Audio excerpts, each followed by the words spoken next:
ఏం బొబ్బులే నాయనా తలపనికి అడ్డం ఎక్కించుకొని బాగా హీరోలో ఉన్నావా? చేపించుకున్నా. ఆడేదో ఏదో చెప్పారంట నీకు. ఒక ఆయన అండి నాకు తెలవదు, ఆయనకి రైల్వే జాబ్ అంట. అయ్యా తండ్రి కొడుకు బ్యాండింగ్ భలే ఉందయ్యా, నేను బాగా చూస్తున్నాను అయ్యా. ఎందుకు తండ్రి కొడుకు ఏముంది?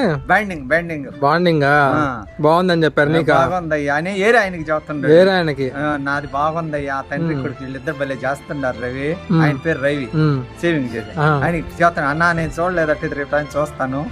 ఆయన నీకు ముందు పరిచయం లేదంటే మామూలు వీడియోలు చూసి చెప్పాడు నీకు? పరిచయం వీడియో చూసి.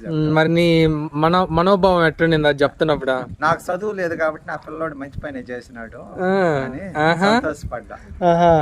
అని డబ్బు సంగతి నిన్న అట్ట అడిగాడు, మా పిల్లడు నాకు ఇష్టం లేదు అది లైక్ అదేంది లైక్ ఫాలో చేయమని అది నాకు అసలు తెలవదు, అది నిజంగానే జరిగిందేను నాకు తెలవదు అని అన్న. బాగుండే పెద్ద ఆయన. బొబ్బిలిని గుర్తుపడుతున్నారు జనాలు. రేపో మాపో ఎవరైనా ఆటోగ్రాఫ్ అడిగితే ఇస్తా. అవి అట్టాటి హెచ్చులకు నేను బాను. ఎవరైనా అడిగితే హెచ్చులకు పోయే పనేలే, మంచి మాటలు చెప్తాను. సరే, లవ్ యూ చెప్పు. లవ్ యూ అమ్మా.